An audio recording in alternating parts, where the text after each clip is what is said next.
बिंदु थोड़ा सा ऐसा है जो आपको जो सजेशन दिए जाएंगे, जो बातें बताई जाएंगी, उनको अगर फॉलो करेंगे तो जीवन में आनंद तो आएगा, लेकिन अब सुनने में थोड़ी सी कठिन लगेंगी। और कठिन लगेंगी, कठिन बातों को फॉलो करना शुरुआत में कठिन लगता है, लेकिन बाद में सहजता प्रदान करता है। आप में से ये बताओ, परेशान कौन कौन रहते हैं? हाथ ऊपर करके बता सकते हैं कि परेशान हैं? सारे परेशान रहते तो एक भी सेवा नहीं कर रहा है। ये फैक्ट है, यूनिवर्सल है। जो दुखी है, संसार में दुख था, सेवा में आनंद। आपने सेवा को भी संसार बना दिया। मैं समझ गया। तो सबसे पहले तो ये टटोल लें कौन कौन दुखी हैं कि मुझे सेवा साथी नहीं मिलते, सेवा साथी बात नहीं मानते, पदाधिकारी बात नहीं मानते, साथी बात नहीं मानते, पद नहीं मिले, प्रतिष्ठा नहीं मिली, धन्यवाद नहीं किया, समाज में कोई पूछता नहीं है, मुझे अध्यक्ष नहीं बनाया, सचिव नहीं बनाया, कोषाध्यक्ष नहीं बनाया, कार्यकारिणी गठन नहीं कर रहे, पदों को छोड़ना नहीं चाह रहे, किसी भी कारण से दुखी हैं। एक ही कारण है, वो संसार में लेके जा रहे हैं सेवा को भी, और सेवा संसार में जा नहीं सकती और आप सुखी हो नहीं सकते। ये सीधा सा फॉर्मूला है अपना घर का। अब सोच लेना बात करने से पहले ठीक ठीक। संगठन की सोच की बात करते हैं हम, तो कठिन वो दे दिया है मुझे थोड़ा टॉपिक।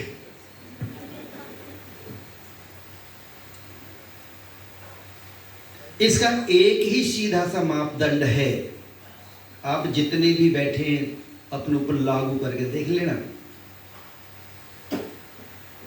जिसके साथ सबसे ज्यादा सेवा साथी, सबसे ज्यादा सदस्य, सबसे ज्यादा कार्यकारिणी के साथी, सबसे ज्यादा सहयोगी, चिकित्सा वाले सबसे ज्यादा जुड़े हैं, कांटेक्ट में रहते हैं, वो संगठन का व्यक्ति है, ये मान लेना।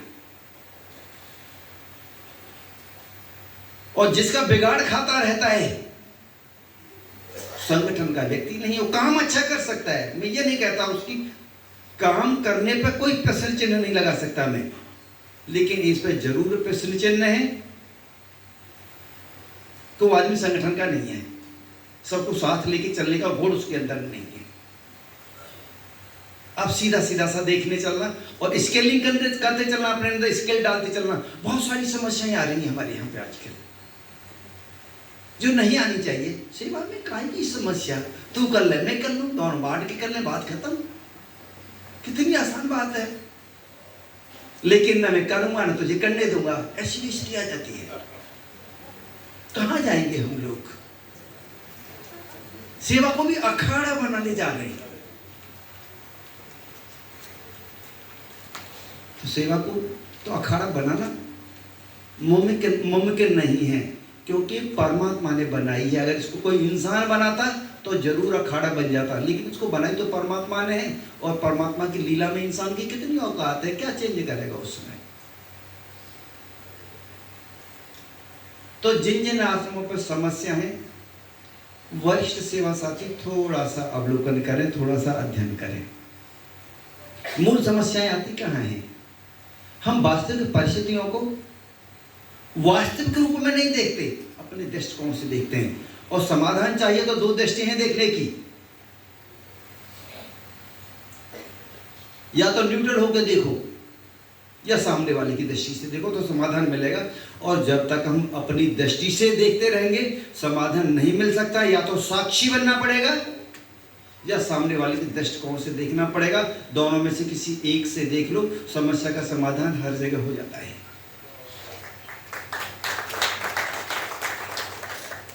और कई बार हमें ये नहीं पता चलता कि हम समाधान का हिस्सा हैं या समस्या का हिस्सा है। समस्या ये बड़ी हो जाती है कि कभी सोचते ही नहीं है। लेकिन अपना घर की आइडियोलॉजी क्या है? हमेशा समाधान की ओर रहे हैं, ऑलवेज इन सॉल्यूशन। ये अपना घर की विचारधारा है। समस्या पर सोचने के लिए किसके पास समय है, लेकिन हम समस्याओं भी सोचते रहते हैं। और जितनी भी समस्याएं आती हैं, जब हम एनालिसिस करते हैं यहाँ पर मुख्यालय पे जो भेजते हैं, हम यही सोचते हैं कि समस्याओं के बारे में नहीं सोचते हैं, कभी समाधान के बारे में सोचा है?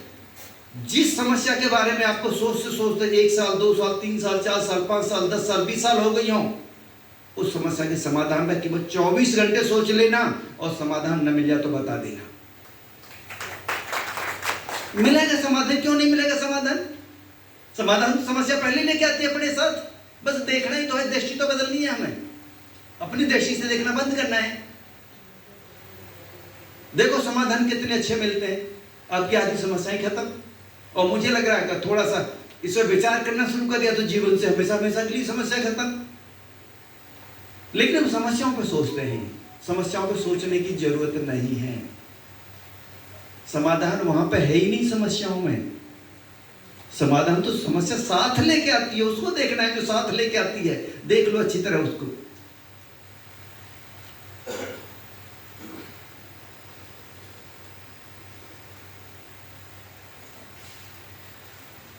हम ज्यादातर क्या सोचते हैं, हम हमेशा अधिकार क्या है हमारा, मुझे तो ये बता दो भाई मेरा अधिकार क्या है। कभी ये कहते हैं कि भैया मुझे ये बता दे मेरा दायित्व क्या है। समाधान अपने आप आ जाएगा। आप हमेशा इस मोड पर रहें कि मुझे तो सिर्फ ये बताओ मेरा दायित्व क्या है। आपके जीवन में समस्या आ ही नहीं सकती।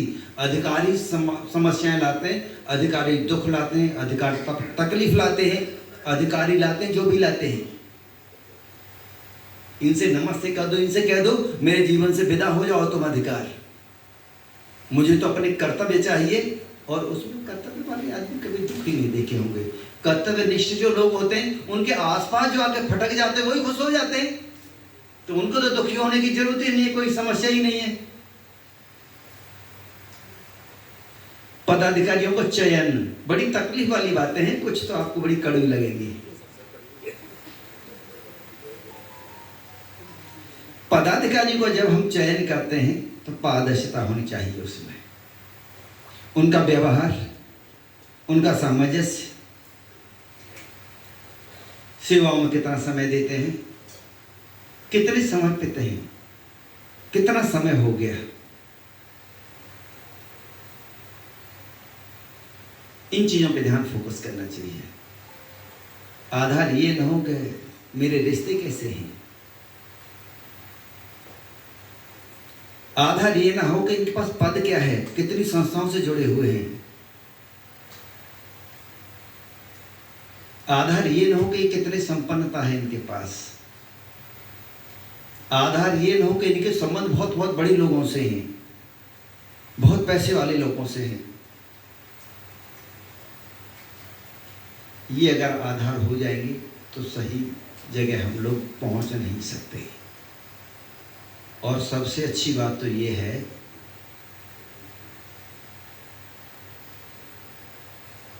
कि हम लोगों को पदों की होड़ से बाहर हो जाना चाहिए। कुछ लोगों को तो, और पदों की होड़ से जब बाहर होते हैं उससे पता है सबसे बड़ा फायदा क्या होता है। वरिष्ठ साथी जो उनको पदों की होड़ से बाहर हो जाना चाहिए, सबसे बड़ा फायदा क्या होता है उनको, कभी हारते नहीं हैं। जो पदों की दौड़ से बाहर है वो कभी हार नहीं सकता है। कितनी भी कोशिश कर लेना आप हराने की उसको, क्या रेस से बाहर है, कौन हराएगा उसको जो अजय हो गया। उसकी वजह से भी कोई नहीं हारता, वो भी नहीं हारता, उसकी वजह से भी कोई नहीं हारता। कोई विरोधी नहीं होता, सबको साथ लेके चलना है। तो पदों की दौड़ से कुछ ना कुछ तो बाहर करना पड़ेगा अपने आप को।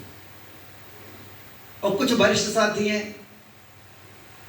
वो कहते हैं क्या करते हैं, क्या करें साहब, कौन है बनाए पदाधिकारी, अध्यक्ष कौन है बनाए, कोई जानता ही नहीं है, कोई आता ही नहीं है। अरे मैं ये कह रहा हूं तुम हटो तो सही भाई।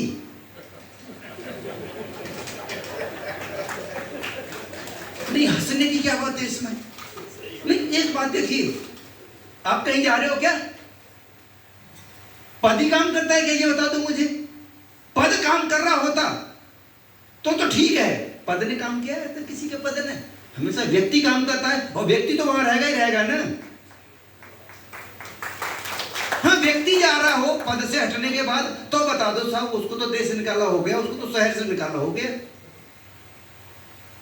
व्यक्ति वहां रहेगा ही रहेगा, तो उसको 10% तो करेगा। पहले 100% कर रहा था, अब 90% ही करना पड़ेगा। दायित्व ही तो हट रहा है, नाम ही तो हट रहा है, अध्यक्ष तो ही नहीं लिखा जाएगा। यहाँ कुसुम दीदी काम नहीं करती, यहाँ पर वीरपाल जी काम नहीं करते, अशोक बंसल जी काम नहीं करते, चंद्रशेखर जी काम नहीं कर सकते, महेश बंसल जी काम नहीं करते, कितने साथी केपी जी काम नहीं करते रहते, किसी को कोई दायित्व तो नहीं है और ज्यादा करते हैं। तो सबसे ये एक उदाहरण बड़ा अच्छा उनका सटीक होता है। क्या करें साहब, आते ही नहीं, आते नहीं तो कमी किसकी है? क्या कर रहे थे 2 साल से? 4 साल हो गए तो क्या कर रहे थे 4 साल से? आप 4 आदमी को नहीं जोड़ पाए। सोचना तो पड़ेगा ना कि हम सही डायरेक्शन में नहीं है, इससे काम नहीं चल सकता। ये अपना घर की विचारधारा नहीं है। आपको सक्सेसर अच्छे अगर कार्य करता है तो सक्सेसर 2 साल में ढूंढ ही देना चाहिए। खुशी हो के माला पहनाने के लिए तैयार हो जाओ, और दुखी रहना है तो आराम से। कि जब 4 साल में पेट नहीं भरा तो 6 साल में कौन सा भरने वाला है? कि 2 साल ही का तो मिलेगा, फिर भी एक्सटेंशन मांगते हैं। तो सही दिशा में चलने का प्रयास करें, इससे काम नहीं चलेगा। आपको तो नए मापदंड समाज में स्थापित करने इसलिए नहीं आए हैं कि हमसे लोग ये कहें कि ये तो पदों से ही इनको मोह है, बिना पद के काम नहीं कर सकते। हम इसलिए आए हैं कि दूसरे संगठन, दूसरे साथी देख के बता दें ये अपना घर वाले हैं, इनको पद से कोई लेना देना नहीं है, सिर्फ ये काम करना जानते हैं, सिर्फ सेवा करना जानते हैं। ये इनके आचरण में है सेवा करना। और जब एक बार आचरण अगर सेवामय हो गया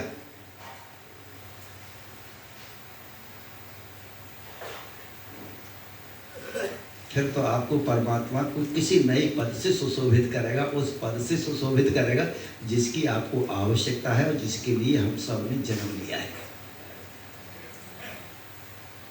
लेकिन संसार के भ्रम को खोना पड़ेगा।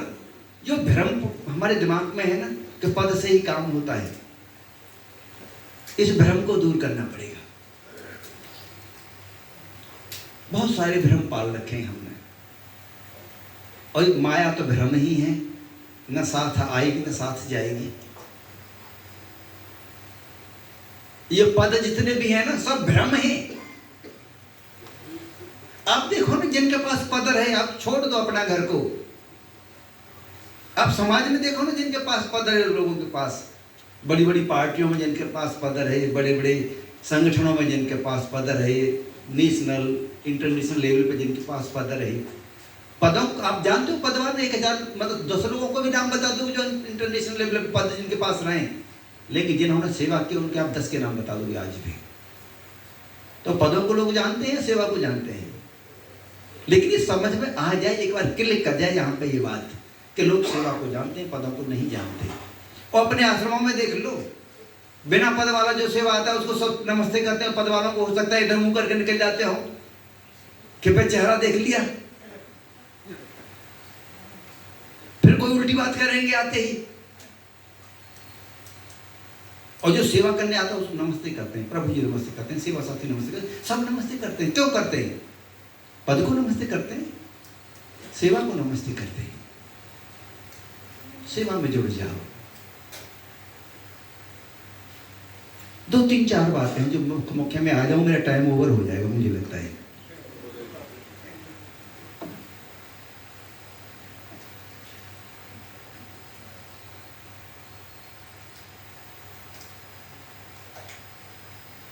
एक तो हमेशा सिस्टम पर भरोसा करें, व्यक्तियों पर भरोसा करना बंद करते हैं। व्यक्ति बेस्ड कुछ नहीं होना चाहिए आश्रम में। कि इस पदाधिकारी के बिना काम नहीं चलेगा, इस सेवा साथी के बिना काम नहीं चलेगा, इस डोनर के बिना काम नहीं चलेगा, इसके बिना काम नहीं चलेगा। सिस्टम है, सिस्टम अपने आप सर्वाइव करेगा, सब काम सिस्टम से होंगे, सिस्टम सब कुछ सुधार देगा। सिस्टम में बहुत सामर्थ्य है, व्यक्ति आज तक कोई कुछ कर नहीं पाया और सिस्टम कुछ बिगाड़ नहीं पाया। तो एक तो सिस्टम से काम करें, हम लोग सिस्टम को 100% फॉलो करने का प्रयास करें।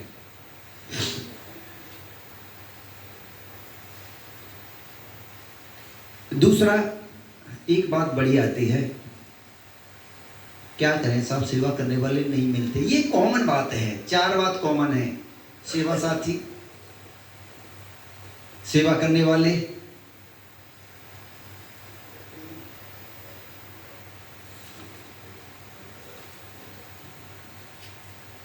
लोग हमारी बात नहीं मानते। ये 3-4 बातें कॉमन हैं। हम ये कह रहे हैं कि सेवा करने वाले नहीं मिलते। जो ये कहते हैं कि हमारे आश्रम पर सेवा भावी लोग नहीं जुड़ रहे या सेवा भावी लोग का अभाव है, यहाँ आते नहीं हैं, वो थोड़ा सा ध्यान आकर्षित करें। कहीं न कहीं कोई चूक है, हम उन लोगों को जोड़ने नहीं दे रहे। कैसे नहीं जोड़ने दे रहे, ये हम लोगों को सोचना पड़ेगा। अगर इस भरतपुर में नहीं आ रहे तो उसके लिए सीधा जिम्मेदार मैं हूं। अगर लोग नहीं जुड़ रहे तो लोग तो अवसर ढूंढ रहे हैं, कैसे भी मौका मिल जाए। लोग तो सोच रहे हैं कि मैं नौकरी छोड़ के सेवा करूंगा। 20 बच्चों को छोड़ देते हैं, परिवार को छोड़ देते हैं, व्यापार को छोड़ते हैं सेवा करने के लिए। हमारे यहाँ नहीं मिल रहे। क्यों नहीं मिल रहे भाई? दूसरी जगह तो आदमी नौकरी छोड़ के आ गया, उसके यहाँ व्यापार छोड़ के आ गया, उसके यहाँ अपनी डॉक्टरी को छोड़ के आ गया, दूसरी जगह मिल रहे हैं आराम से। हमारे यहाँ नहीं मिल रहे। क्यों नहीं मिल रहे? कारण क्या है? दूसरे के यहाँ पे क्या, वहाँ पे भी सेवा होती है, यहाँ पे भी सेवा होती है, हम अवसर नहीं दे रहे। बस यही एक कारण है। अपने अंदर खोजे कि हम अवसर क्यों नहीं दे रहे, कहाँ चूक हो रही है, लोग क्यों नहीं जुड़ रहे। सेवा तो एक ही है ना। एक जगह संसार से आके जुड़ जाते हैं, दूसरी जगह अपने शहर से आके नहीं जुड़ते, अपने गली से आके नहीं जुड़ते।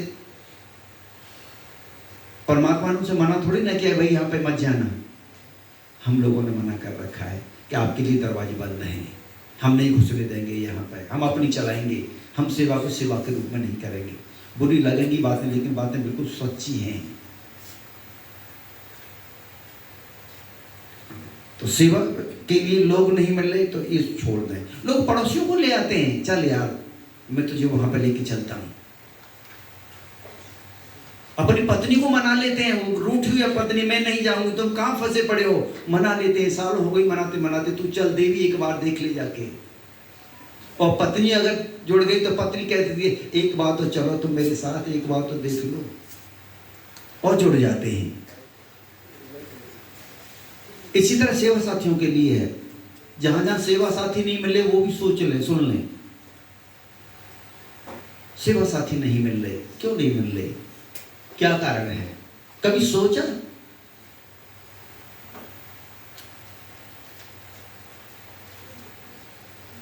सेवा साथी तो कितनी बेरोजगारी है देश में, किसी को भी मिल जाते हैं, पैसा दो।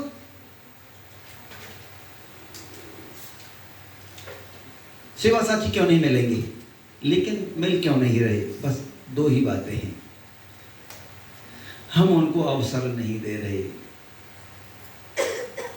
सेवा साथी तो बड़े आराम से कहीं पर भी मिल जाते हैं, कितनी बेरोजगारी है। और यहाँ पे तो ऑफर भी चल रहा है, रोजगार के साथ सेवा फ्री। लोग सेवा करने के लिए आ जाते हैं, खाली सेवा करने के लिए घर पर छोड़ के आ जाते हैं। आप पैसा भी दे रहे हो और रोजगार भी दे रहे हो तो भी नहीं आ रहे, क्या कारण है भाई? आपसे गुटबाजी हो सकती है पदाधिकारियों की, वो उसकी करता होगा, वो उसकी करता होगा, नहीं टिकने देते होंगे,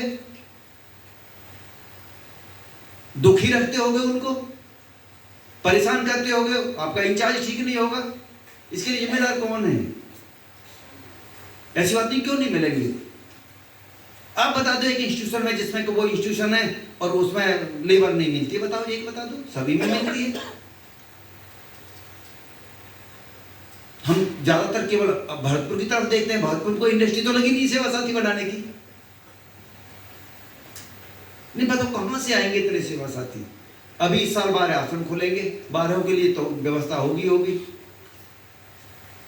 और पीछे से 20 और कह देंगे साहब हमारे यहाँ भी सेवा साथियों की कमी, वहां भेज देना। हम ये नहीं देखते कि हमें भी डिपेंड होना है, सेल्फ डिपेंड होना है। थोड़ी सी असुविधा से तो गुजरना ही पड़ेगा, प्रोसीजर से तो गुजरना ही पड़ेगा। परमात्मा ने जो प्रोसीजर बनाया है उससे तो गुजरना ही पड़ेगा, उससे बिना गुजरे काम नहीं चलेगा। आभूषण बनना है तो तपना ही पड़ेगा। आभूषण जब तक नहीं बन सकते जब तक भट्टी में नहीं तपोगे। सोने पर निखार जब ही आएगा जब वो जो निर्धारित टेम्परेचर है उस पर उसको पिघलाया जाएगा, जब भी आभूषण बनेगा। प्रोसीजर उससे गुजरने का प्रयास करें, ये न कहें साहब सेवा साथी नहीं मिलते। क्या हमें साथी नहीं मिलते? किसी मंदिर पर चले जाओ, भांग पीने वाले आ जाते हैं, वहां पे इकट्ठे हो जाते हैं। दारू दुकान पर दारू पीने वाले इकट्ठे हो जाते हैं। गांजे वालों को इकट्ठा कर लेते हैं और कोई ढूंढता नहीं, सब ढूंढते ढूंढते अपने आप आ जाते हैं। ऐसी सेवा करने वाले अपने आप ढूंढते ढूंढते सेवा करने वालों के पास आ जाते हैं, बस अति सेवा हो रही है और अवसर दे रहे हम। तो थोड़ा सा देख ही लेना इन बातों को। लोग हमारी नहीं मानते, ये तो एक साधारण सी बात हो गई है। क्या करें साहब, हमारे तो मानते ही नहीं है। अरे मैं कह रहा हूं तुम अपनी कितनी मानते हो? मैं अपनी नहीं मानता, मैं अपनी 30% मानता हूं और सब लोग मेरी 90% मानते हैं। तो मैं गलत हूं, सामने वाले गलत है, बताएंगे आप? मैं खुद अपनी 30% मानता हूं और सामने वाले 90% मानते हैं, और यही सबके साथ में है। मैं सोचता हूं कि सुबह 4 बजे जग जाऊं, लेकिन नहीं जगता। पहले तो इधर उधर करवट लूंगा, फिर 4:30 बजा दूंगा, 10 मिनट और 10 मिनट और फिर 4 बजे की जगह 4:30 पौने 5 बजे। मैंने अपनी कौन सी बात मानी? मैं सोचता हूँ आज मीठा नहीं खाऊंगा, मुझे शुगर है, मीठा खा लेता हूं। मैं कौन सी अपनी बात मानता हूं? मैं कहता हूं किसी से गुस्सा में बात नहीं करूंगा, अभी भी कर रहा हूं आपसे। कौन सी अपनी बात मानता हूं? जब मैं अपनी बात नहीं मानता तो दूसरों से ये अपेक्षा कैसे कर सकता हूं कि मेरी बात माने? और दूसरे पर मैं सब नियम कानून लगा दूंगा कि इसको सस्पेंड करेंगे, इसको ये करेंगे, ये आ गया, इसने ये कह दिया। लेकिन कभी मैंने अपने बारे में कभी खुद पर कार्रवाई नहीं की आज तक। क्यों? सबसे पहले कार्रवाई करने का तो मुझे खुद पे हक है ना। खुद से कभी पूछता हूं मैं? लेकिन हम हमेशा इस बात को कहते हैं कि ये मेरी बात नहीं मानते। खुद की बात मानना शुरू कर दो, दूसरे आपकी बात को मानेंगे। कोई आपकी बात नहीं टाल सकता है, परमात्मा भी आपकी बात को मानेगा। सिर्फ अपनी बात मानना शुरू कर दो, फिर जो आप चाहोगे वो होगा, जब चाहोगे जैसे चाहोगे वो होगा। सिर्फ अपनी बात मानना शुरू कर दो। बहुत सारी बातें होती है परिवार में, घर में, समाज में, व्यापार में। संगठन की सोच तो यही है, बाकी व्यक्तिगत सोच हम संगठन में ना चालू करें। संगठन को संगठन की दृष्टि से देखना पड़ेगा।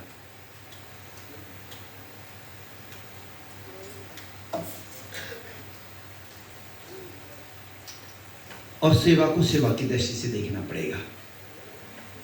इन्हीं शब्दों के साथ मेरा टाइम ओवर हो गया। मैं अपनी बात पूरी करता हूँ। 2-3 बात और बता देता हूँ जो कल के लिए कुछ संशोधन है।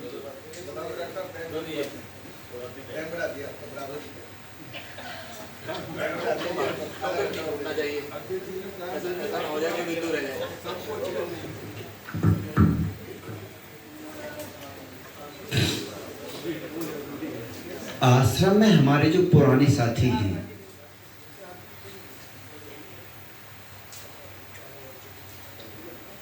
वो अपने साथियों को साथ लेके नहीं चल पाते, और वर्तमान साथी हैं वो भी साथ लेके नहीं चल पाते। नए वाले क्या सोचते हैं, अब मैं अध्यक्ष हो गया, अब मैं सचिव हो गया, अब इनकी क्या जरूरत है, उनके बिना तो काम चलने वाले ही नहीं है। आप पता है क्या कर रहे हो?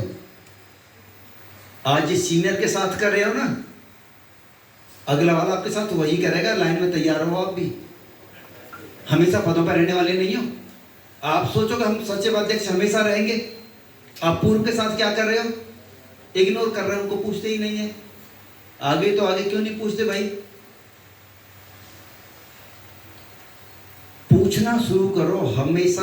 वरिष्ठ को और कनिष्ठ को, इन दो को आप कभी नहीं छोड़ सकते। जीवन में सफल होना है तो दो ही फॉर्मूला हैं, कनिष्ठ और वरिष्ठ। वरिष्ठ मार्गदर्शन करेगा, कनिष्ठ हर समय सहयोग के लिए तैयार रहेगा। इन दोनों से बना के रखोगे तो सोच लेना कि आप सही डायरेक्शन में हैं। नहीं, संगठन में कोई वैल्यू नहीं, कुछ नहीं कर सकते आप, कोई भी कुछ नहीं कर सकता जब तक इन दो को साथ नहीं लेके चलेगा।